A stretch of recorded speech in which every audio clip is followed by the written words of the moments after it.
You walked into Atlantic. I do business with Atlantic. We've done millions of dollars of business, me and Atlantic. You know when I talk to them people who got to promote his record, they always say they didn't like him. They always said that Meek talked to them with disrespect. His ego was out of this world. He always threatened them, and he always was telling them how much of a street dude he was. That's why the perception for everyone was, if you're doing this to the person who works up at the office to promote your record, you're doing this to the blogger, you got to be doing the craziest shit in the hood. So this is why a lot of so now when he's finally independent, everybody's just sitting back and saying, let's watch and see what happens with this guy.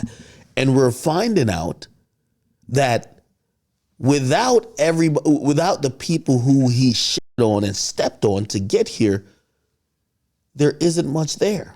That's why when I reported sales, everybody's like, Atlantic people hit me up and said, you know, his last joint that did 90,000 when he was on the label before we dropped him, it didn't do 90,000. We had to do all type of finessing and did 40,000. He's been irrelevant for a while. But we couldn't have meetings with no Philly artist without talking to him. That's what they're telling me.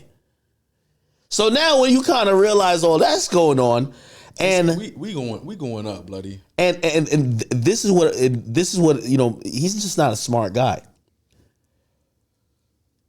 You don't go to war with everybody when you're at your weakest point. And music-wise, everybody in the industry is celebrating that the fact that you're not doing good. You're not doing good. So you're going back to your hood or you're going back to Philly to prove you're a street dude when you shouldn't want to risk that. You're still shitting on the same people in the industry who you shit on before, except now they're just hoping you fail. And if anything, they're going to use because this is how the music industry works. You shit on an assistant, that person works 15 years, that person becomes the president. You think that person forgave you? Hell no. You shit on a motherfucking A&R, that person worked 10 years. Now they're the senior VP of the label. They're the head of A&R. They up there talking crazy to them niggas, telling me. You know what they said? Yo, we not approving that budget for that nigga. Matter of fact, yo, I know this other nigga in his hood. Let's start signing niggas from his hood. He about to be out of here anyway. He 35. Like, what are you gonna rap about? He not 22. That happened. He's not limiting. He's gonna and mark my words, 100%. And I could look in this camera and say, Meek Mill is gonna sound like Young Jeezy with just this one thing, because salute to Jeezy. Jeezy said later on, he said, I didn't know how much my attitude affected my career until later on. The entire industry don't like him because of how he is. Put it like, and this is why I like you when I was talking to Poundside and I'm talking to you now. He talks the toughest. He'll beat up a Quint Miller, Safari.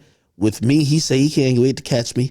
And that's why I said to him, we've never seen you say that to the people who are actually in the shit, or we never see you call them. Shooting videos on your block. You never said nothing to niggas. By now, I would have thought after you did the video on his block, you would have probably set up a tent outside your house. I'm talking about your fucking whole family. Like I'm disrespecting you, your baby mom. You should let the baby mom out of it though. Why? I ain't got nothing to lose. Let's ball. I carry that shit to the moon, bloody. Like I ain't going. Like if I'm gonna do a joint, I'm gonna carry it. I'm gonna do a whole joint. Are you ever like, you know, because of how hard you went at him, kind of like, you know, fearful of like some type of revenge? Why are you laughing? Everywhere. Because I be everywhere. I always got shows all the time. Like I always go live.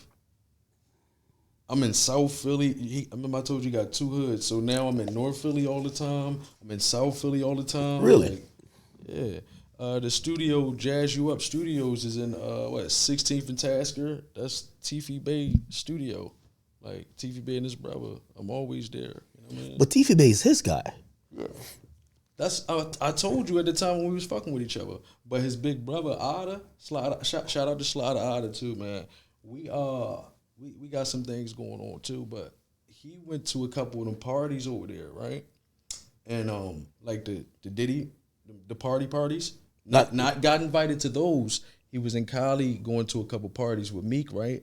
And Meek told my inside man that he can't go to, you know, what two or three parties, yeah. So he got left like at the crib or Airbnb, hotel, mansion, wherever they was. Like he couldn't go. Why? Like yo, you can go like Monday and Tuesday you can go to this party, but Wednesday and Thursday when we go to this other mansion party, you got to stay back. That's just coming from my inside guy. Like I don't. This is truth. Like you know what I mean. That party, like when they say Diddy party, yeah, a few people was around at that time and they couldn't go.